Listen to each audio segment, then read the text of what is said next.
Good morning, class. I hope you all are fit and fine at your home. So as you know, we were doing our chapter alternating current. अब क्या होता है alternating current? वो current जो अपना direction क्या करता है, reverse करता है, ठीक है. That is just different from DC जो कि एक ही डायरेक्शन में मूव करता चलता है, जबकि ऑल्टरनेटिंग करंट एक ऐसा करंट है जो अपने डायरेक्शन को क्या करता है, रिवर्स करता है, as well as it vary at every instant of time, isn't it. Now जो आज हम ऑल्टरनेटिंग करंट का न्यू टॉपिक पढ़ने जा रहे हैं, that is resonance. Now what is resonance? Resonance क्या होता है, उसके एग्जाम्पल्स क्या होते हैं, उसका प्रिंसिपल क्या होता है और टाइप ऑफ रेजोनेंस क्या होता है, that we are going to study today. ठीक है. Now in physics there are a lot of systems which have a nature to oscillate with larger amplitude on such frequency and that condition is called resonance. क्या कह रहा है कि in physics there are lot of systems, कई सारे ऐसे system हैं which have a nature to oscillate, जिसकी नेचर होती है, जिसकी हैबिट होती है, जिसका बिहेवियर ऐसा होता है कि it oscillates, it vibrates with larger amplitude on such frequency and that condition is called what, that condition is called resonance. Frequency on which oscillation of the highest frequency is found is called resonant frequency. अब क्या कह रहा है कि वो frequency जिसपे कि high on which oscillation of the highest frequency, जिसपे हाईएस्ट फ्रीक्वेंसी का ऑस्किलेशन यानी कि vibration is being found, that is called what, resonant frequency.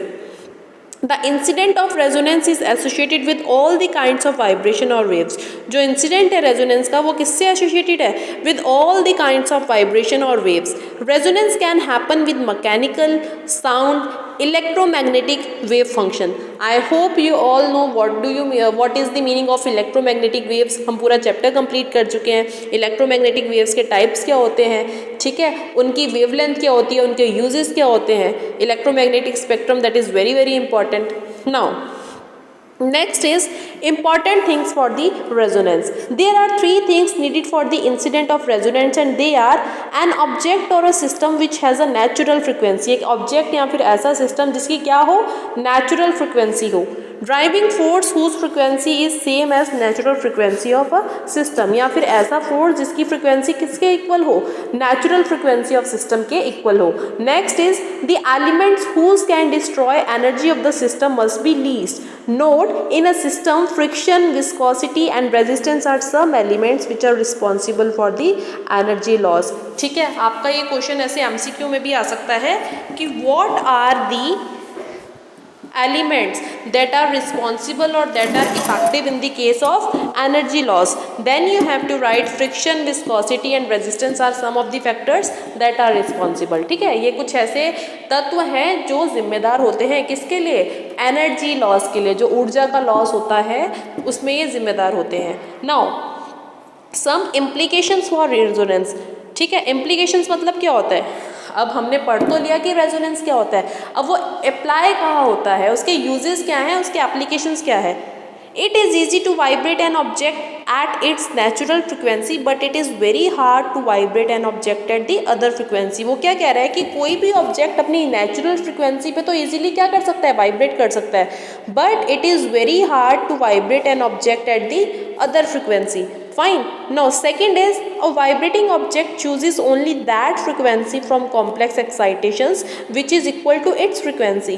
कोई सा भी vibrating object हो जो oscillate कर रहा हो या फिर vibrate कर रहा हो, that chooses only that frequency, वो सिर्फ वही frequency choose करेगा from complex excitation which is equal to its frequency, जो कि उसके frequency के equal होगी. ठीक है, वो out of the box जाके कुछ choose नहीं करेगा, जो suitable होगी और जो उसकी अपनी frequency के equal होगी, it will choose only that frequency.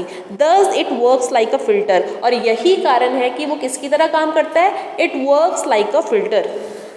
Now third is mostly vibrating objects have multiple resonant frequency. लेकिन ज़्यादातर क्या होता है कि vibrating objects have multiple resonant frequencies. Now what are the examples of resonance? Some examples of resonance are as follows. पहला है swing. When pushing the swing, keep in mind that the push should be given at the same interval which is the natural rotation of the swing. As I told you yesterday as well, swing हो गया आपका, bridge हो गया आपका जब soldiers मार्च करते हैं eight bridge, ठीक है, और पेंडुलम हो गया, लेजर हो गया. These all are the examples of resonance. Now swing के केस में क्या होता है कि when pushing the swing keep in mind that the push should be given at the same interval which is the natural rotation of the swing, and then the dimension of that swing increases only. That is, every time the hammock makes more angle than its mean position. On the contrary, वहीं पे देखा जाए दूसरी तरफ, on the opposition, on the contrary, if it is pushed on another frequency without taking into consideration, its effects can be very low, zero और negative. ठीक है, उसके इफेक्ट जीरो भी हो सकते हैं, लो भी हो सकते हैं, नेगेटिव भी हो सकते हैं. किस पे डिपेंड करता है ये सब डिपेंड करता है फ्रीक्वेंसी पे. ठीक. Now frequency is what? Yeah, that you know, frequency is the number of oscillations or number of vibrations per second. Now next example is radio and television. There is a tuned circuit inside the radio and TV which helps to hear or see a channel. ठीक है, किसी भी radio और TV के अंदर क्या होता है? एक ट्यून सर्किट होता है that help us to what? जो हमें देखने में और सुनने में मदद करता है. When we rotate the knob of the radio, जब हम जो नैब होता है रेडियो का, that you know, जब हम उसे रोटेट करते हैं, it is virtually changing the resonance frequency. आपने देखा होगा ना कि जैसे कितने सारे रेडियो चैनल्स हैं. 100.5 मेगाहर्ट्ज किसका है? If you listen here radio और यहाँ पे रेडियो वगैरह सुनते हैं आप, तो 100.5 मेगाहर्ट्ज आपका है आकाशवाणी. ठीक है, ऑल इंडिया रेडियो का है. वहीं पे 93.5 FM आई गेस आपका ये RJ काव्य का है शायद, है ना. तो वो क्या करते हैं, वो उसकी फ्रिक्वेंसी सेट करते हैं. ठीक है ना, बोले इतनी फ्रिक्वेंसी पे सुनिए, इतने मेगाहर्ट्ज पे सुनिए, 100.5 मेगाहर्ट्ज, 93.5 मेगाहर्ट्ज. तो ये क्या है, उसकी फ्रिक्वेंसी है कि किस फ्रिक्वेंसी पे कौन सा चैनल है. तो when we rotate the knob of the radio, it is virtually changing the resonance frequency of this tuned circuit, and any time the resonance frequency of this circuit matches the frequency of any station or channel, जब भी वो frequency जो आप change करते हैं वो किसी station की या फिर किसी channel की frequency को match करता है, that channel we receive. वो channel ही हम receive करते हैं और उसी channel पे जो भी program या जो भी वहाँ पे कार्यक्रम हो रहा होता है हम उसे सुन पाते हैं. ठीक है. Next one is laser. The laser is an electromagnetic wave. Now what is an electromagnetic wave? जिसमें आपकी इलेक्ट्रिक फील्ड और मैग्नेटिक फील्ड एक दूसरे के परपेंडिकुलर होती हैं, as well as they are perpendicular to the direction of the propagation of wave. ठीक है, ये तो आपको पता चल गया. इसके अलावा और क्या पता है आपको कि ये कब प्रोड्यूस होंगी? Whenever a charged particle is accelerating और ऑस्किलेट कर रहा है. तो ठीक है, सभी चीज़ें देखो, जितने भी आपके चैप्टर्स हैं ये सारे के सारे चैप्टर्स आपके क्या हैं? को रिलेटेड है. ठीक है, एक दूसरे से जुड़े हुए. अगर आपने एक भी चैप्टर को मिस कर दिया या एक भी चैप्टर को अच्छे से नहीं पढ़ा या उसके कुछ पार्ट स्किप किए तो वो आपके लिए ही हार्म करेगा. क्यों? क्योंकि आप जो फर्दर आगे जाके कॉन्सेप्ट्स पढ़ने वाले हैं वो आप समझ नहीं पाएंगे. ठीक है. Now the frequency of all its photons is equal to very near one frequency. In addition, the phases of all the vibration are also the same. The laser is also produced by using optical resonance in an optical cavity. Now next is sound. Music instruments have special arrangements for sound resonance. ठीक. Now the principle of resonance. If the resonance frequency of a linear oscillator is ohm, this is the sign of ohm, and it is being run from a source omega frequency, omega is what? Angular velocity, then the intensity of the oscillations appear from the following equation, that is what? F is equals to 12 pi. और यहाँ पे pi indicates the situation of the damping. क्या बता रहा है वो? damping की situation बता रहा है जिसे हम line width कहते हैं. Now next is type of resonance. This is the most important topic of today. Type of resonance. Resonance कितने टाइप का होता है? पहला है देखिए mechanical and acoustic resonance. In a mechanical system, mechanical resonance is a nature to respond at greater amplitude when the frequency of its oscillation matches the system's natural frequency of vibration. जिससे कि हम क्या कहते हैं? Resonant frequency कहते हैं. और denote किससे करते हैं हम?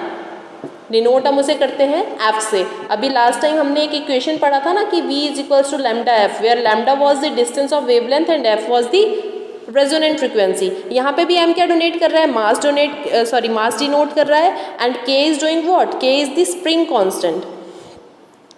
Now the resonance frequency for small distance is calculated by the formula given below. जो small distance के लिए हम resonant frequency calculate करते हैं, how that is calculated? That is calculated F is equals to 1/2 pi under root G upon L. यहाँ पे G क्या है? Small g means acceleration due to gravity, और जहाँ पर आपको capital G दिखेगा that is gravitational constant, जबकि small g is what? Acceleration due to gravity. आपने बहुत सारे न्यूमेरिकल्स में देखा होगा कि small g की वैल्यू कितनी दी होती है? 9.8 मीटर पर सेकेंड स्क्वायर ऐसे दी रहती है. ठीक है.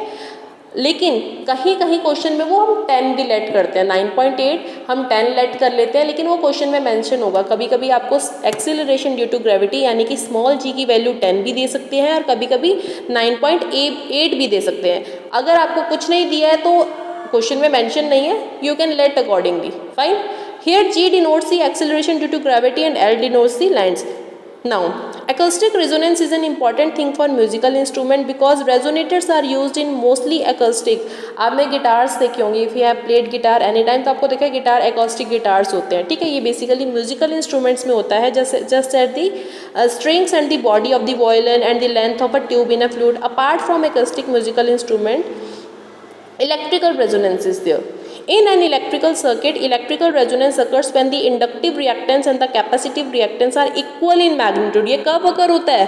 जब आपका इलेक्ट्रिकल रेजोनेंस और इंडक्टिव रेजोनेंस वो क्या रिएक्टेंस जो होगा वो इक्वल होगा एंड द कैपेसिटेंस तीनों इक्वल होंगे।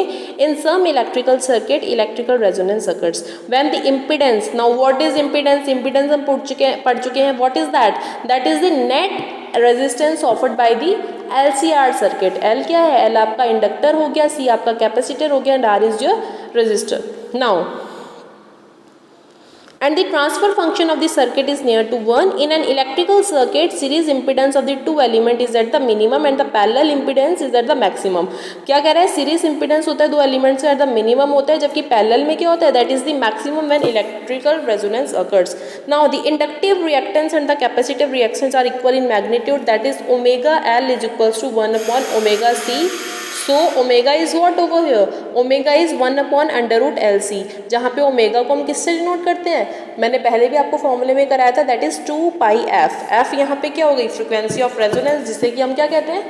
रेजोनेंट फ्रिक्वेंसी भी कहते हैं। Now what is its unit? Its unit is hertz. हमने पढ़ा है क्यों है हर्ट्ज? ये साइंटिस्ट जो थे हर्ट्ज के नाम पे, उन्हीं के नाम पे ये रखी गई है, ठीक है। नाउ एल इंडक्टेंस हो गया, हेनरी ने किया था, एंड सी कैपेसिटर थे farad. Now the quality of resonance is determined with, हाँ ये क्वेश्चन आपका आ सकता है कि how do we determine the quality of the resonance? The quality of resonance is determined by the Q factor. Q factor is such a parameter in physics. Q factor एक ऐसा parameter है physics में which is dimensionless, जिसका कोई dimension नहीं होता। How underdamped is an oscillator or resonator will be described by the Q factor. Q factor ये define करेगा, ये डिस्क्राइब करेगा कि कितना अंडरडैम्प्ड कोई ऑस्किलेटर या फिर रेजोनेटर है। It also characterizes resonator's bandwidth relative to its center frequency.